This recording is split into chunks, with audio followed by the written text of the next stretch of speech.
नमस्कार दोस्तों, मेरा नाम है Ashish Rathore. I am back with another video. आपका एक बार फिर से स्वागत है मेरे चैनल पर। और अगर आपने मेरा चैनल अभी तक सब्सक्राइब नहीं किया है तो कर दीजिएगा। आज मैं आपके लिए एक और बहुत ही अच्छी जानकारी लेकर के आया हूं इंडियन लोकोमोटिव के बारे में। जैसे कि आप लोगों ने अभी देखा WDAP-5 जो कि डुअल मोड लोकोमोटिव इंडिया का पहला, और इंडिया इंडिजिनियसली इस तरीके का डुअल मोड लोकोमोटिव डेवलप करने की कोशिश कर रहा है। ये लोकोमोटिव DLW वाराणसी में बनाया जा रहा है। ये locomotive diesel traction plus electric traction दोनों पे चल सकता है। 25 kV के इलेक्ट्रिक ट्रैक्शन पे भी ये काम करता है। तो इस लोकोमोटिव के अंदर दोनों ही फैसिलिटी दी गई हैं। डीजल के लिए डीजल जनरेटर सेट भी दिया गया है और साथ में इलेक्ट्रिकल सर्किटरी और पेंटोग्राफ भी दिया गया है इलेक्ट्रिक ऑपरेशन के लिए। इस लोकोमोटिव की पूरी स्टोरी, कैसे ये बनाया गया, इसके अंदर क्या क्या टेक्निकल चीजें हैं और DLW इसको बना रहा है तो किस तरीके से बना रहा है, ये पूरी इंफॉर्मेशन मैंने बताई थी जनवरी 2020 में। और वो वीडियो किसी कारणवश डिलीट करा दी गई थी, तो उसके बाद मैंने दोबारा से उसका स्क्रीन रिकॉर्ड करके वीडियो को डाला था मार्च 2020 में। उस वीडियो को आप लोग देख सकते हैं। हालांकि उसमें आवाज में थोड़ी कमी आ गई है, लेकिन इन्फॉर्मेशन में बिल्कुल कमी नहीं है दोस्तों। बहुत ज्यादा इन्फॉर्मेशन आपको मिलेगी इस लोकोमोटिव के बारे में। आज मैं इस लोकोमोटिव की टेक्निकल इन्फॉर्मेशन लेकर के आया हूँ। जो टेक्निकल इन्फॉर्मेशन अभी तक रिवील हो पाई है इस लोकोमोटिव के बारे में, वो मैं आपको सब कुछ बताऊंगा दोस्तों। इस लोकोमोटिव के साथ साथ मैं आपको एक और चीज बता दूं। डुअल मोड लोकोमोटिव की फील्ड एक ऐसी फील्ड है जिसमें अभी भी रिसर्च चल रही है। हम लोग इसमें ये नहीं कह सकते कि दुनिया बहुत आगे निकल गई है, ऐसा नहीं है। हम लोग भी टाइम पर ही लगभग आ गए हैं, ऐसा समझिए आप। अभी सिमेंस काम कर रहा है वेक्ट्रन डुअल मोड लोकोमोटिव के ऊपर, जो कि उसका डुअल मोड लोकोमोटिव है फ्रेट ऑपरेशन के लिए। जर्मनी ने उसको ऑर्डर दिए हैं और सिमेंस उसको ये 2020 के एंड तक डेवलप करके दे देगा जर्मनी को। और ये लोकोमोटिव जो उनका है, इसकी मैक्सिमम स्पीड 160 kmph है और फ्रेट ऑपरेशन के लिए डुअल मोड लोकोमोटिव बनाया है सिमेंस ने। तो दुनिया अभी भी इसमें रिसर्च करी रही है, तो हम कोई लेट नहीं हुए हैं। हम भी अपना लोकोमोटिव बढ़िया बनाएंगे। तो WDAP-5 लोकोमोटिव की टेक्निकल जानकारी मैं शुरू करता हूँ। ये लोकोमोटिव डुअल कैब लोकोमोटिव है। इसकी जो दोनों कैब है वो बिल्कुल पूरी तरीके से आपको सेम लगेंगी WDP-4D लोकोमोटिव के जैसी, जो कि एक बहुत ही फेमस EMD लोकोमोटिव है डीजल ट्रैक्शन के क्षेत्र में इंडिया में। अब बात करते हैं इसकी डिजाइन की, तो इसकी जो डिजाइन लैंग्वेज है, जो इसकी डिजाइन प्लेटफॉर्म है, वो पूरी तरीके से लिया गया है WDP-4D लोकोमोटिव से। ऐसा मैंने पहले भी आपको पिछली वीडियो में समझाया था। इसी लोकोमोटिव को क्यों चुना गया, इसका रीजन भी आपको उसी वीडियो में मिल जाएगा, डिस्क्रिप्शन में लिंक है। अगली बात, डीजल मोड में ये कितना पावर जनरेट कर सकता है, तो दोस्तों 4500 HP 4500 HP ये डीजल ट्रैक्शन मोड में जनरेट करेगा। और ये बिल्कुल सेम है जैसे कि हमारा WDP-4D करता है। नेक्स्ट पॉइंट है इलेक्ट्रिक ऑपरेशन में कितना करेगा।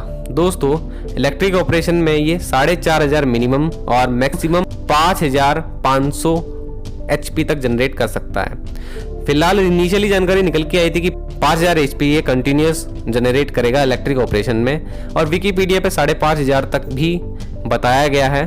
फिलहाल यहाँ पर 5000 से 5500 में थोड़ा डाउट हो सकता है, लेकिन हम मान के चलते हैं कि 5500 इसकी मैक्स पावर होगी ही होगी, क्योंकि बहुत सारे इलेक्ट्रिक इंजन्स जिस पर इंडियन रेलवे पहले काम कर चुका है, उसी की टेक्नोलॉजी को इसमें भी यूज किया गया होगा। और जो मोटर है उनकी रेटिंग भी अभी रिवील नहीं हुई है, क्योंकि दोनों ऑपरेशंस की जो HP है वो डिफरेंट है। तो मोटर किस तरीके से काम करेगी और कितने HP की मोटर है, कितने वाट की मोटर है, ये हमको देखना पड़ेगा दोस्तों। ये अभी रिवील नहीं हुआ है। नेक्स्ट पॉइंट, कितना इसकी स्पीड रहेगी। इसकी मैक्सिमम स्पीड अभी बताई जा रही है 135 kmph 135 kmph की इसकी मैक्सिमम स्पीड है दोनों ही ऑपरेशंस में, ऐसा भी बताया जा रहा है। इन दोनों में से डीजल ट्रैक्शन में स्पीड वेरी करेगी कि नहीं करेगी और इलेक्ट्रिक ट्रैक्शन में वेरी करेगी कि नहीं करेगी, अभी इसका कोई खुलासा नहीं हुआ है। लेकिन इस लोकोमोटिव की मैक्स स्पीड 135 kmph ही बताई जा रही है। अगली बात, इसका फ्यूल टैंक। मेनली यही चीज़ थी कि ये लोकोमोटिव अगर हम डुअल मोड में बना रहे हैं तो फ्यूल टैंक को थोड़ा छोटा कर देते हैं वेट कम करने के लिए। तो उन्होंने 6000 लीटर का जो WDP-4D का डिज़ाइन में दिया गया है पहले से ही फ्यूल टैंक, उसको कम करके कैपेसिटी 3000 लीटर बना दिया है। और यही इसका कैपेसिटी होने वाला है आगे आने वाले मॉडल्स में भी। इसके अंदर एक पेंटोग्राफ की सिंगल असेंबली दी गई है, और सिंगल पेंटोग्राफ की जो असेंबली है ये एक तरफ लगी होगी इसमें, और इसमें पेंटोग्राफ सेलेक्टर स्विच प्रोवाइड किया गया है ड्राइवर के डेस्क में, जहां पर वो एक स्विच दबा करके इलेक्ट्रिक ऑपरेशन में जाना जब चाहेगा तो पेंटोग्राफ रेज होगा, OHC से टच होगा और फिर हमारा इलेक्ट्रिक ऑपरेशन स्टार्ट हो जाएगा, जैसे कि नॉर्मली सभी इंजन्स में होता है।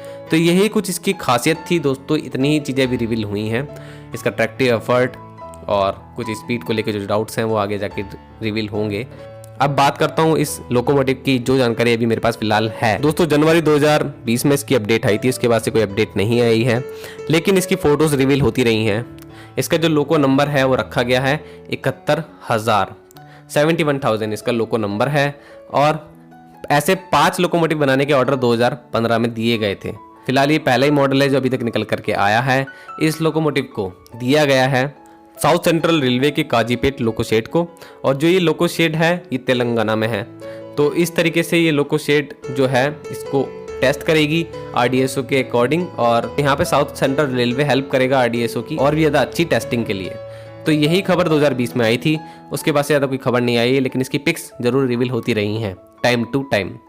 अब हम बात करते हैं इस लोकोमोटिव के भविष्य की। तो दोस्तों इंडिया में 100% इलेक्ट्रिफिकेशन होने के बाद हमें डुअल मोड लोकोमोटिव की नीड बहुत ज़्यादा होगी, क्योंकि हम लोग जानते हैं बहुत सारे एरियाज ऐसे हैं जो छूट जाएंगे, और वहाँ पर हमें ऐसे लोकोमोटिव चाहिए जो कि आधे रास्ते इलेक्ट्रिक पे चले और आधे रास्ते डीजल पे चले। बहुत सारे हमारे ऐसे रूट अभी मौजूद हैं इंडिया में जहाँ पर बहुत सारी ट्रेन्स का टाइम कम होगा जब तक 100% इलेक्ट्रिफिकेशन नहीं होता है, या फिर कोई ऐसा एरिया जहाँ पर इलेक्ट्रिफिकेशन नहीं हो सकता है वहाँ पर चलने वाली ट्रेन का, क्योंकि उन ट्रेन्स को बार बार ट्रैक्शन चेंज करना पड़ता है और ट्रैक्शन चेंज करने में टाइम ज़ाया होता है। और साथ में कुछ कुछ ट्रेन ऐसी भी हैं इंडिया में जो ट्रेन्स एंटायर रूट में ज़बरदस्ती रेलवे को चलाना पड़ती हैं डीजल के द्वारा, क्योंकि सिर्फ 1000 किलोमीटर का अगर मान ले एग्जाम्पल रूट है, तो उसमें अगर 400 किलोमीटर का रूट इलेक्ट्रीफाइड नहीं है तो 600 किलोमीटर हमको चलाना पड़ती है वो ट्रेन डीजल से, क्योंकि 600 किलोमीटर तो अभी भी इलेक्ट्रीफाइड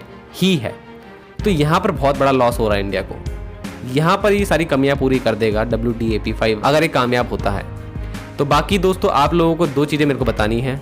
आप कौन सी ऐसी ट्रेन को जानते हैं जो कि सबसे ज़्यादा नीड रखती है इस तरीके की लोकोमोटिव की, और दूसरी, अगर कोई भी व्यक्ति वीडियो देख रहा है वो जानता है WDAP5 इस वक्त कहाँ पर है, क्या वो साउथ सेंट्रल रेलवे पहुँच चुका है, उसके ट्रायल हो चुके हैं, तो वो जानकारी दे सकता है और लोगों की मदद कर सकता है जानकारी जुटाने।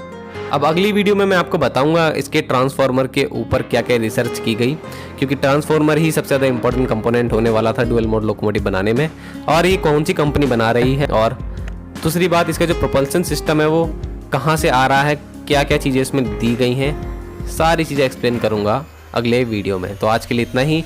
आशा करता हूँ आपको वीडियो अच्छा लगा होगा। वंदे मातरम, भारत माता की जय।